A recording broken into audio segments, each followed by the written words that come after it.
Hello everyone. I am so glad you have joined me today. I love sharing my ideas with you and I hope I inspire you with today's creation. Have you enjoyed seeing my ideas this week where I use products from the July to December mini catalog and how you can extend your paper and excuse me, how you can extend your paper and items beyond the season? Here's another idea for you. This one uses positive thoughts and I use the fern and the feather. I also use the Nature's Thoughts dies to cut out my feathers. All right. And I use the stitch-shaped framelits because I'm going to make a frame. So with that, let's get started. The first thing I need is a piece of Whisper White cardstock, and it is 2 inches by 5 1/4. Let's move that up there out of the way. All right. And I need a piece of paper underneath because I'm going to do some stamping and it's going to go off. So the first thing I want to do is using that fern stamp and my mint macaron ink, I am going to stamp my fern. All right, and then I'm going to fill in so I don't have too many spaces that don't have anything. Now I know you're thinking that's not the same color you used. It is. As this dries, it lightens. So now that I've got that stamped, I'm going to move that aside and let it sit. And I'm going to stamp my feathers. Now I went ahead and stamped 2, but I'm going to stamp the other one, and I'm using Blushing Bride. I love pinks and green together.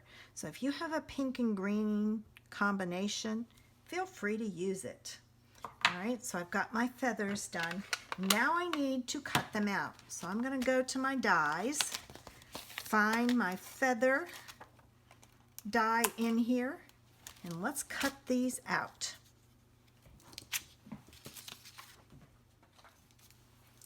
All right, I have my feathers cut out. Now it's time to get going on our card. So I'm going to take a piece of mint macaron cardstock that's 5 1/2 by 8 1/2, and it's scored at 4 1/4. I'm going to fold and burnish for a crisp fold. I'm going to pull in my paper again because I'm going to add some of the mint macaron around the edges. It just kind of needed something.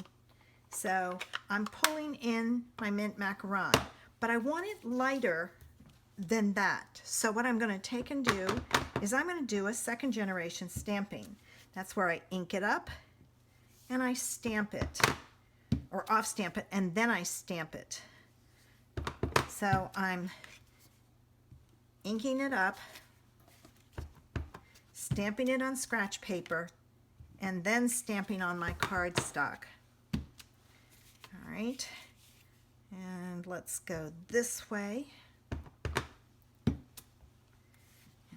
Get this one in there, and then we need one more right in here. Oh, I think I'm gonna have to flip it this way to get it to work, like so.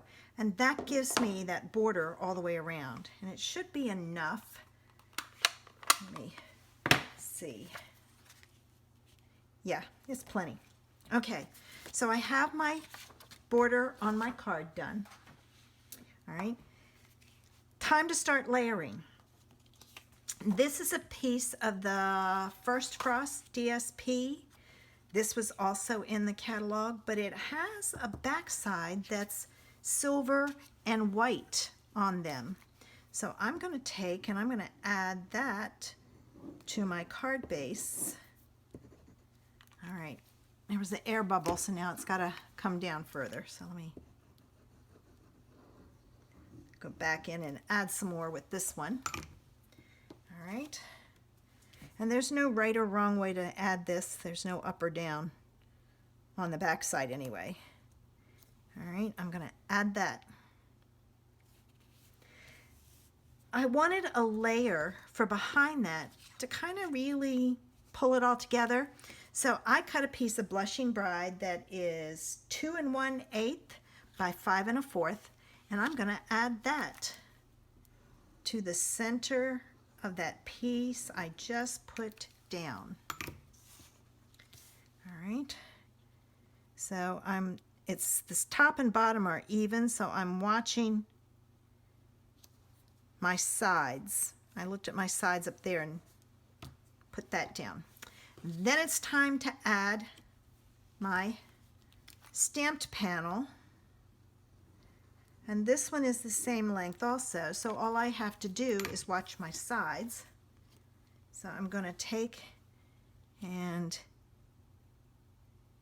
add that to my card base, and I'm watching my spacing. All right.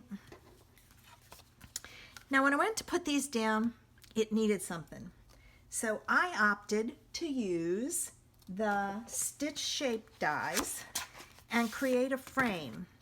And what I did was I took a piece of Blushing Bride, and it was larger than I needed, and I cut out the outside, no, I cut out the inside piece first. Then I went to the next size up square.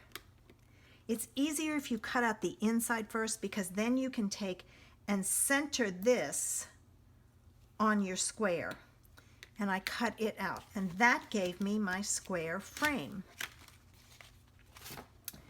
This I'm going to put on my card base with dimensionals. So I have to very strategically place them because you don't want them to show. This is a good time when you can use the little tiny strip at the bottom. See, that one is too thin, so I have a piece over here that I hadn't used yet all the way up. So what I'm going to take and do is I'm going to cut these pieces off, and that gives me those same shapes. But now I have this, and if I cut my end off, and I can cut a strip of each of them, take my back off, and stick this down, and you got a really narrow piece.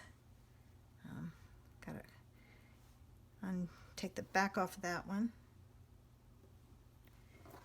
And now I have support for my frame. Now these can be hard to get off, so what I usually do is I get it started. Lots of times I can just push at it and it'll pop up, and then I can pull it off easy. So just be careful of that. And when you're pulling the rest of these off, make sure you hold that frame carefully so you don't, it doesn't rip in half on you. All right. Now I had the frame, but I wanted it to be a diamond, so I'm going to put it on my card base as a diamond. So I'm going to add it right about there, and I went over on this side and left a little bit there for some interest.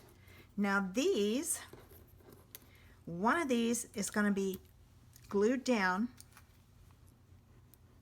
in the center of the frame.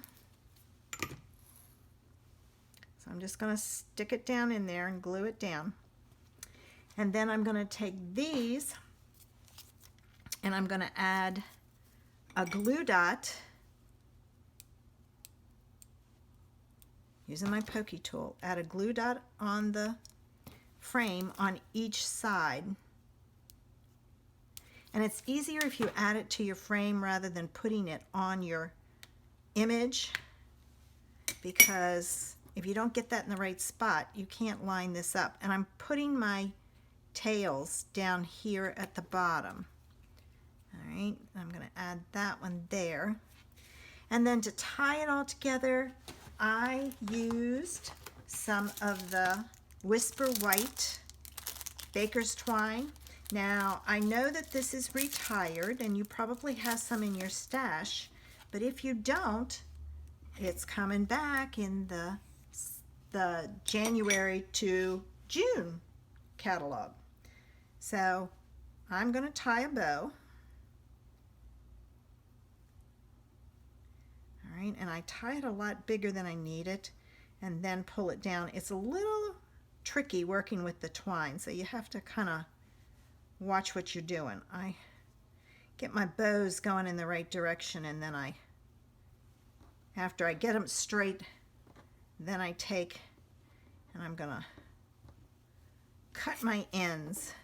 All right.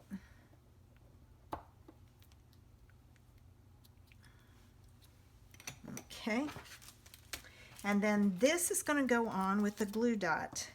And to do that, I'm going to pull my tails down. I'm going to stick it down on the glue dot. And then I'm going to take my fingernails and pinch that glue dot up underneath so that it doesn't show. And add it to my card base. Whoops, stuck to my finger. All right. And there it is. And I use the same idea to do the inside and the envelope. These are great products. If you need to get any of them for this project, the Positive Thoughts and the Stitched Shapes dies are not going away. Neither is the Mint Macaron and Blushing Bride. We are getting a new Whisper White. So if you place an order for those colors, please use hostess code U46QE76R for your order if it's under $150. I would appreciate it. And I have a loyalty program, so orders placed with me get a surprise. Okay, 12 weeks of Christmas is over, but don't miss out on our celebration ideas starting on January 4th. Sign up for my newsletter using the link below. Thanks for visiting me today. Have a great day.